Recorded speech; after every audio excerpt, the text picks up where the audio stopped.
we will jump straight back into our next guest. Sabine Erlinghagen has been CEO of the global digital grid business at Siemens Smart Infrastructure since 2019. Sabine holds a PhD from ETH Zurich and has extensive experience in the energy sector, with a focus on software as a service, customer success, and the Internet of Things. Thank you so much for joining me today, Sabine. Thank you. Great to be here. Now, Sabine will be presenting on microgrids. Please share your screen, Sabine.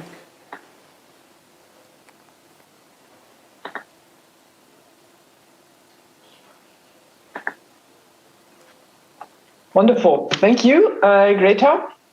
And I'm jumping right in to talk to you about microgrids and turning challenges into opportunities. When we talk about microgrids, what we really mean and how we think about it is in the context of the grid edge. That means the grid edge for us and where the microgrids are placed is where adaptive grids these days meet adaptive prosumers, so consumers and producers, and where decentralized energy resources are added to the grid at an enormous and ever-increasing pace. So what's happening in the system, I guess you've talked about that for the last 1.5 days by now, is the addition of decentralized energy resources. And that's happening exactly at that grid edge that I was talking about. So by 2035, of course, the world's electricity will be 50% of the world's electricity will be generated by renewables. And in some geographies, we are already at that order of magnitude. And in that context, we see a growth of microgrids growing by 19%, so almost 20% growth of microgrids. And also, if you follow the EU legislation and the directives, there's a big boost and a big tailwind for that, for communities to be more autonomous, to do self-generation, to share energy locally. And I think we've seen it in the trailer in the beginning, to reduce transportation costs and really generate the energy where it's consumed. So why are microgrids getting more important? It's, if I say microgrids and use the term, many of you will have thought about the real island mode and the place where it's disconnected from the grid. I'll show in a bit that it's much more than that. So it's about trading, it's about green certificates, it's about energy efficiency, it's about cost reduction, of course, CO2 reduction. It's about coping locally with a number of e-cars and optimizing energy consumption and generation and storage locally, and increasing the amount of renewable energy resources where they're added at the edges of the grid. Now, let's go into the term microgrid real quick and what are the advantages of a microgrid before I jump into a few examples that really illustrate that nicely.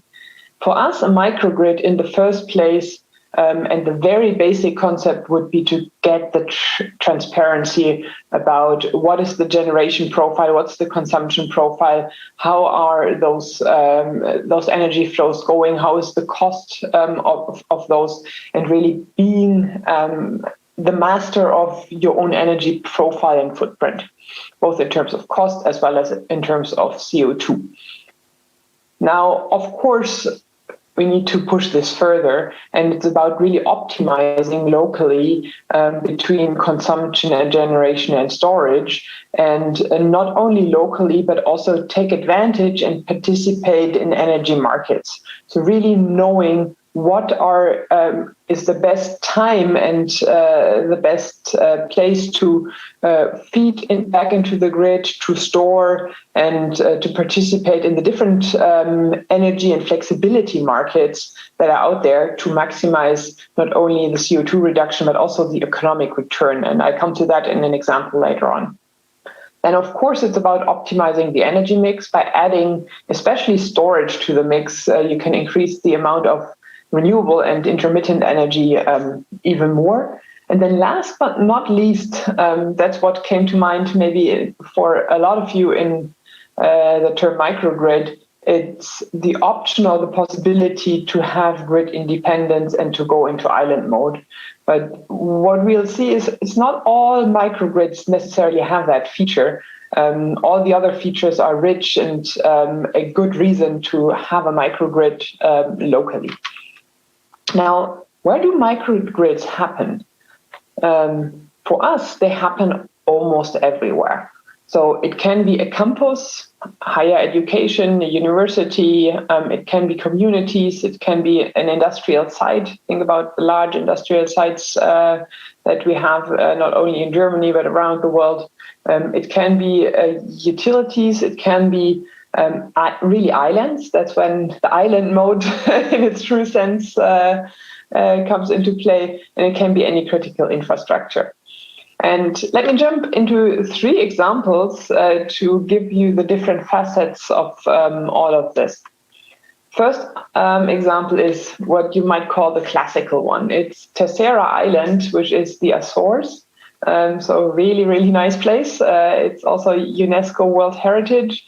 And the challenge of the Azores was, how do I bring up the share of renewable energies without compromising on grid stability?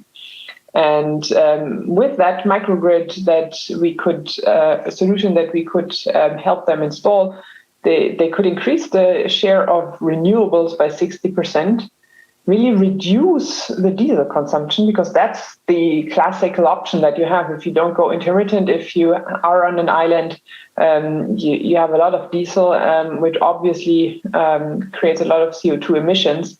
And we could reduce the carbon or CO2 footprint by 3.5 thousand tons per year. So you can see the quote of the CEO of the electricity company in the Azores. And really it is about renewables plus reliability are not opposites, but they can go together if you have a smart solution to balance and to manage your microgrid in a really smart way. Second example that I wanted to highlight is a community in the US, and why that is very, very impressive is this is in California.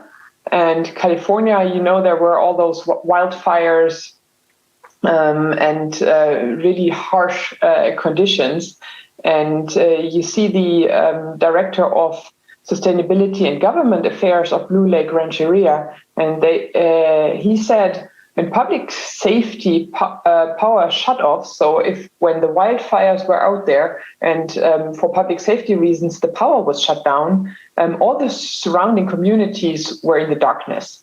But Blue Lake Rancheria, we were up and running. So they kept the lights on, they had the infrastructure, and especially their hospital running, which is a really big asset if the fires are all around you. And they could help not only their own citizens, but the neighboring communities to do that.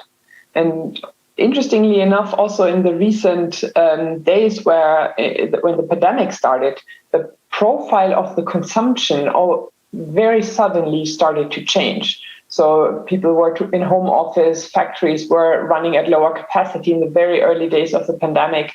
And when that happened, the microgrid also locally could adopt, and they could adopt to keep the grid stable, to keep the local consumption and generation profile really in a balance, and were really nicely prepared also for that pandemic situation and keep their people safe and the network stable. So here also money savings, which for a community is a nice thing. I mean, you can buy a lot of things for a community for 200K per year, and also quite a substantial CO2 savings for them.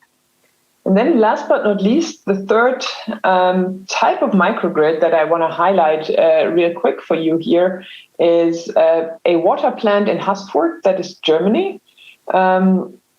And you see the CEO of the local Stadtwerke, which is like again says there's security of supply and there's cost efficiency and sustainability. And what we did there is install a quite substantial amount of battery systems to have 100% reliable water supply using own PV generation and balancing that off with PV. And the interesting thing here, you see here 7-year payback period. Typically, if you invest in such heavy assets like PV and then a pretty substantial battery installation, then you would count 10, in this case, maybe more 15 years of payback period, which then starts to get long, I would say. Here we connect the installation and the microgrid to the energy markets. And with a return from the energy markets, we could reduce that payback time in the business case to 7 years. So cut that time in half. And you see the use cases there. It's about peak load shaving. You will have talked about, or you will talk about that, I guess, quite a bit here during the conference. Reactive power compensation and then harmonics filtration. So quite sophisticated also on the power quality aspects.